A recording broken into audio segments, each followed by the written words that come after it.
सबसे बड़ा पुण्य। एक राजा अत्यंत परोपकारी बालक था। वह सारा जीवन अपनी प्रजा की सेवा और जन कल्याण में ही लगा देता था, लेकिन इतना व्यस्त रहने के कारण उसे भगवान का भजन कीर्तन करने का अवसर नहीं मिलता था।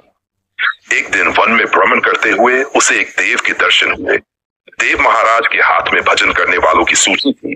राजा ने जिज्ञासा से अपना नाम उसमें ढूंढने को कहा, परंतु उसका नाम उस सूची में नहीं था। यह देखकर राजा क्षण भर के लिए उदास हुआ, परंतु पुनः प्रजा की सेवा में लग गया। कुछ समय बाद फिर वही देव हुए। इस बार उनके हाथ में ईश्वर को सबसे प्रिय भक्तों की सूची थी। जब राजा ने देखा तो उसमें पहला नाम उसी का था।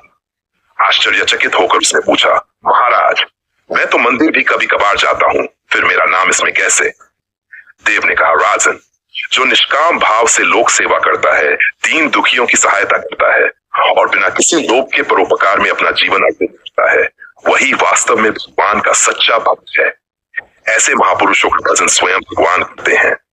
परोपकार और निस्वार्थ सेवा ही सर्वोच्च भक्ति है। यही संदेश वेदों ने भी दिया है, कुर्वन्नेवे कर्माणि विजिविषेच्छतं समाः, अर्थात कर्म करते हुए 100 वर्ष जीने की इच्छा करो, यही जीवन है।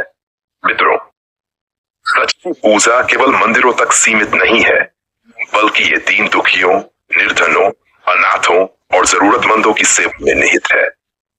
परोपकाराय पुण्याय भवति, दूसरों के लिए जीना ही सबसे बड़ा पुण्य है। जब हम निस्वार्थ सेवा करते हैं, तब हम सीधे भगवान की ही आराधना करते हैं।